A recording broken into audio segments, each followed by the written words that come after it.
Sir मेरा जैसे बाल की खाल उखाड़ना कि जिस तरह का रिएक्शन आया, मुझे लग रहा है कि ये सिर्फ इतना नहीं है, इससे बहुत कुछ और भी सीखा जा सकता है। तो एक मन में ये भी बात आ रही थी कि ये दैहिक अनुभव है, अनुभव तो होते हैं, अनुभव बस ठीक है, अनुभव हो गया, इतना ज्यादा इसके ऊपर ध्यान देने की जरूरत नहीं है। दूसरा ये कि ये मेरे बारे में कुछ बहुत ज्यादा बता रहा है, इसको और गहराई से समझना चाहिए, तो इसके ऊपर क्लैरिटी समझना चाहता हूँ। देखिए, गहराई परेशान करे ये कोई ज़रूरी नहीं होता है ना। और जब तक आप गहराई के साथ सहज होना नहीं सीखेंगे, गहराई यदा कदा आने वाला कोई मेहमान बनी रहेगी। मेहमान आते हैं, आप उनका स्वागत कितना भी कर लें, सहज तो नहीं होते उनके साथ। सहजता तो उसी पल लौटती है घर में जब मेहमान विदा हो जाता है। होता है कि नहीं? बिल्कुल सर। मेहमान जब तक है तो भले ही वो आप कहें कि अच्छा है, प्यारा है, वाह स्वागत है, आओ तुम्हारे लिए ये व्यंजन बनाए, ये किया, बहुत बढ़िया हो। लेकिन देखा है, मेहमान जब तक है घर का माहौल थोड़ा सा असहज ही रहता है। हम्म? पृष्ठभूमि में एक तनाव बना रहता है कि अभी है मेहमान। तो ऐसा नहीं बनाना है गहराई को। गहराई के साथ सहज हो जाना है। ऐसा हो जाना है कि मैं समझ भी रहा हूं तो भी वो प्रक्रिया तनाव नहीं बन गई है मेरे लिए।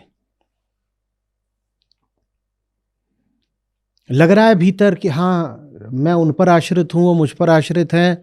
और जैसे ही ये लगा, कुछ टूट सा गया, भीतर लगा नीचे गिर रहे हैं, कुछ हानि हो जाएगी, क्या हो जाएगा। ये जो भी लग रहा है ना, मुझे इसको लगने से रोकना है, लेकिन और न ही मुझे इस लगने को, इस अनुभव को गंभीरता से लेना है। सहज हूं मैं इसके साथ भी, ठीक है।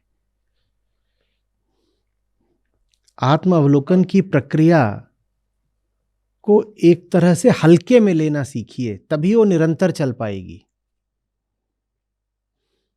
नहीं तो वो कुछ समय के लिए चलेगी और वो ऐसी रहेगी जैसे कई मशीनें होती हैं ना।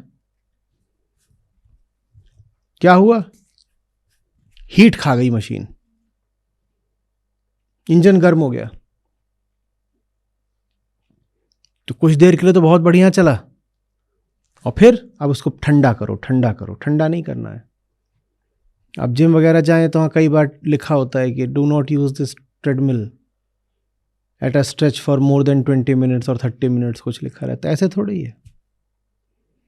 20-30 मिनट में ही अगर गर्म हो गए तो फिर रुकना पड़ेगा।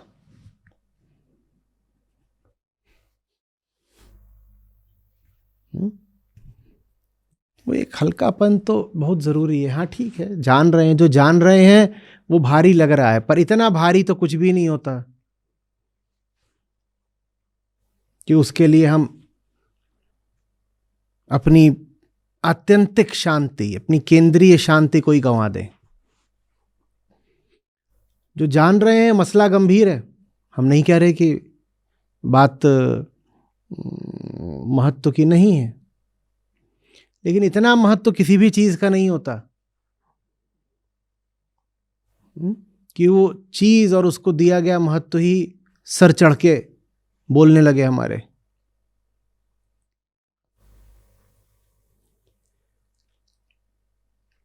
लंबी आपको अगर यात्रा करनी है तो सहज चाल में चलना होगा। न रुक सकते, न गर्म हो सकते, क्योंकि गर्म हो गए तो भी नहीं चल पाएंगे। रुकना पड़ेगा। हाँ, रुकना पड़ेगा। सच उनके लिए नहीं है जो जब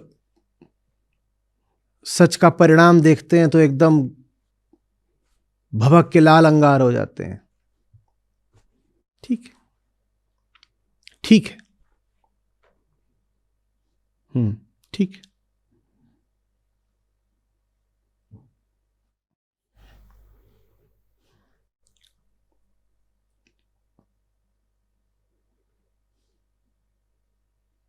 तो जो मैंने समझा कि जो अनुभव है वो अनुभव मुझे ये बता रहा है कि हाँ, आश्रयता ज्यादा है, और इसको इतना ही बात समझ के और बस और अ, क्या। अवलोकन जो अपना कुछ भी आपको पता चल रहा है वो सत्य तो नहीं है ना, तथ्य है। अंततः सत्य तो इन सब अनुभवों से हटकर है ना। तो इसको ऐसे ही लेना है जैसे अभिनय को लिया जाता है, कि कर तो रहे हैं पर भूल नहीं गए कि ये सत्य नहीं है। न तो ये है कि अभिनय कर रहे हैं तो उलझलूल संवाद बोल देंगे, ऐसा तो नहीं करते आप। अभिनय में भी अगर ऐसा होता है कि कहीं आग लगी है या कोई बड़ी गंभीर स्थिति है, तो कर्म तो, अभिनय तो आप उस स्थिति के अनुसार ही करते हो। और कितना भी आप डूब जाओ अभिनय में, ये याद रखते हो ना कि है तो अभिनय ही, वैसे ही।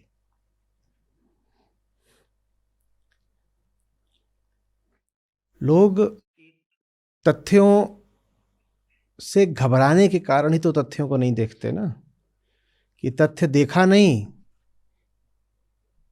कि गर्मी खा जाएंगे, उबाल आ जाएगा, विस्फोट हो जाएगा, ऐसे नहीं। देख लो पचा जाओ, देख लो पचा जाओ। वो जैसा फिल्मों में होता है ड्रामेटाइजेशन, उससे बचो। जो हाइपर इमोशनैलिटी होती है ना, हाय राम ये मैंने क्या देख लिया, कुछ नहीं। अगर बार बार यही सब करोगे, हाय राम ये मैंने क्या देख लिया, तो फिर जो अगली चीज है वो नहीं देख पाओगे। अगर लगातार देखना है तो देखते जाओ, पचाते जाओ। हम्म, हम्म। सर, आत्मावलोकन पर ही एक थोड़ा अनरिलेटेड क्वेश्चन है कि जैसे एक साल पहले, एक दो साल पहले कभी कोई बहुत ही दुखद घटना हो गई, तो उस पे मैं ये पाता था कि दुख बहुत ज्यादा होता था, और मैं उस दुख को अनुभव करने से अपने आप को रोकता था बहुत। लेकिन जैसे जैसे हम सीख रहे हैं, समझ रहे हैं, तो उसमें यही हो रहा है कि मैं दुख का विरोध कम कर रहा हूँ, आने देता हूँ, और दुखी भी कम होता हूँ। तो सर, चेतना की तीन अवस्थाएं होती हैं, जैसे जागृत अवस्था, स्वप्नावस्था। तो मैंने ये देखा है कि अभी बहुत ज्यादा बड़ी दुखद घटना भी उतना दुख नहीं देती जागृत अवस्था में, लेकिन स्वप्न अवस्था में कुछ दिन पहले ही एक वैसी ही दुखद घटना हुई, जिसका रिएक्शन मेरा बिल्कुल वैसा ही था जैसा 2 साल पहले का होता था, कि मैं वैसे ही दुख को रोकने की कोशिश कर रहा हूँ, और उठने के बाद भी मन मन में स्ट्रेस रहा थोड़ी देर तक। तो इससे मैंने ये लगाया कि कहीं ऐसा तो नहीं कि जो जागृत अवस्था में भी जो मैंने अवलोकन किया है वो कहीं वो दुख का दमन तो नहीं है। आप अभी जागृत से ही संबंध रखिए। देखिए हम बहुत पुराने जानवर हैं, ठीक है, हमारा बहुत बड़ा हिस्सा जो है ना बहुत पुराना है अभी, और वो बेहोश है। इसीलिए स्वप्नावस्था को जागृति से अलग करा गया है चेतना की दृष्टि से। चेतना की दृष्टि से जब आप जगे हुए हो, इंसान हो, जब आप सो गए हो तो आप जंगल में वापस चले गए, तो उस समय जो होता है मन में वो बहुत पीछे की बात है। उतनी पीछे तक जा करके सफाई करना और रोशनी डालना, उसमें समय लगता है।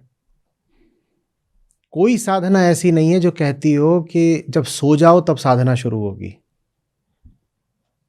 तमाम तरीके की ध्यान की विधियां होती हैं, आध्यात्मिक साधना ये सब बताई जाती हैं, वो सब की सब कब के लिए हैं? जब आप जगे हुए हो, जागृत अवस्था के लिए। बाकी दोनों अवस्थाओं के लिए तो कुछ बोला ही नहीं जाता। तो आप ध्यान बस जागृत अवस्था पे दीजिए।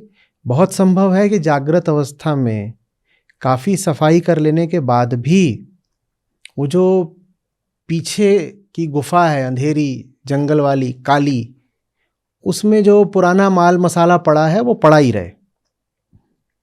कोई बात नहीं। पहले हम जहाँ रहते हैं, जिस जगह से हमारा ज़्यादा सरोकार है, हम उसकी सफाई करते हैं ना। उसके बाद हम जाते हैं घर के तहखाने की सफाई करने।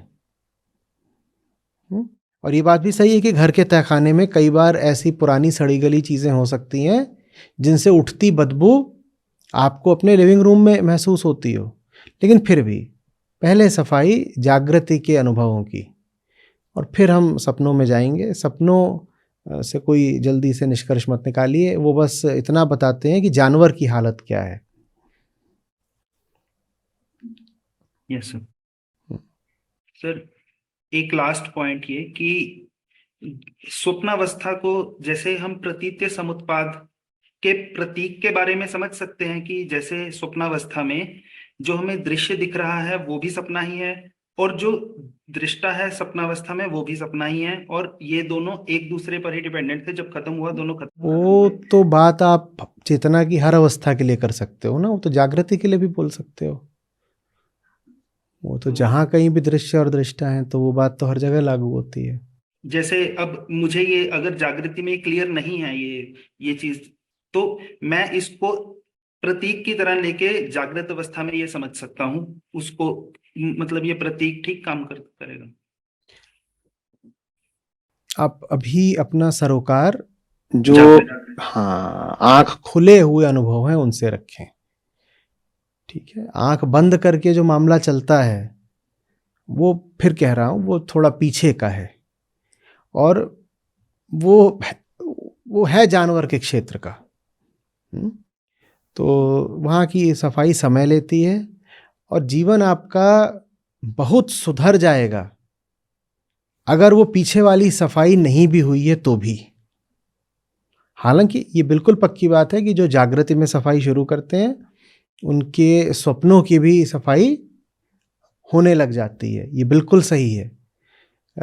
लेकिन आप परेशान ना हो कि अगर सपना अभी भी ऐसा आ रहा है वैसा आ रहा है ये हो रहा है, उसमें कुछ कोई दिक्कत नहीं है, धीरे धीरे सब ठीक होता है। लिंक इसलिए बन रहा था कि अहम तो वही है जागृत में भी और स्वप्न में भी, मैं तो नहीं, वही हूँ। नहीं, मैं वही नहीं होता है।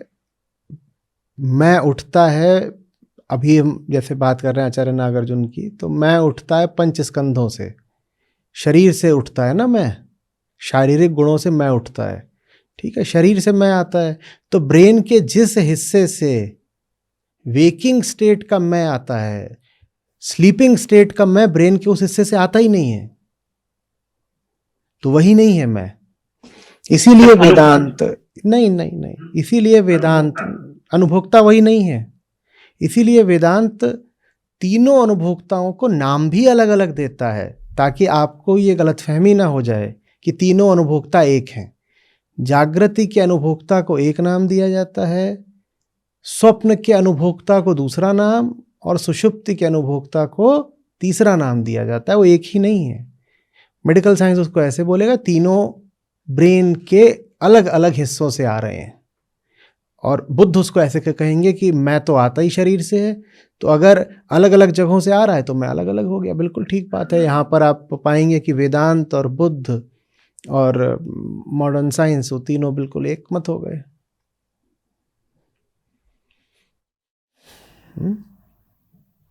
Thank you sir. देखिए, मैं क्या होता है, मैं जिससे जुड़ा हो मैं वो होता है। जब आप जगे होते हो ना, आपने ज्ञान सारा कब पाया है? जगी हालत में। जब आप जगे हुए होते हो तो मैं का संबंध ज्ञान से होता है, तो वो एक मैं है। जब आप सो जाते हो तो मैं का संबंध पुराने जानवर से बैठ जाता है, बिल्कुल दूसरा मैं है, बिल्कुल अलग है। तेजस वेदांत बोलता है उसको। जब आप जगे हो तो उसको बोलता है वैश्वानर, उसको नाम ही अलग दे दिया है। और गहरी नींद चली गई तो उसको बोलता है प्राज्ञ, तीसरा नाम दे दिया है उसको। कोई वजह होगी ना कि मैं को तीन अलग अलग नाम देने पड़ रहे हैं, क्योंकि वो तीन अलग अलग से संबंधित है। तो आप बस जो वैश्वानर है, जागृत अवस्था का मैं, आप उसकी सेहत का ख्याल कर लीजिए।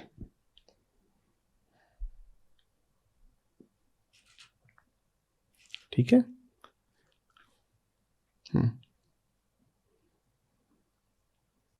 सबसे पहले तो मैं फाउंडेशन को हार्दिक और आत्मिक धन्यवाद देना चाहूंगा कि उन्होंने आज 2024 में ये जो सत्संगति चल रही है, संतों का ये जो संगति चल रही है, जरूरी नहीं है हमने भगवा कपड़े पहने हों, लेकिन जो सत्य के साथ जो हम रह रहे हैं, आचार्य जी के रूप में हमें जो गाइडलाइन मिल रही हैं, अपने भीतर के हम बंधनों को देख रहे हैं और ग्रंथियों को देख रहे हैं, कुंठाओं को देख रहे हैं, ये उन्होंने जो हमें जो नजरिया दिया है, उसके लिए आचार्य जी को शत शत नमन है, मेरा दिल से प्रणाम है।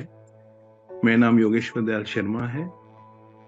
दिल्ली जल बोर्ड में मैं एक छोटा सा ऑफिसर हूँ, जोनल रेवेन्यू ऑफिसर के रूप में कार्यरत हूँ। मन मरे तो हम मरे, मन मरे तो हम मरे, हमारी मरे बलाए, मन मरे तो हम मरे, हमारी मरे बलाए, साचे गुरु का बालका,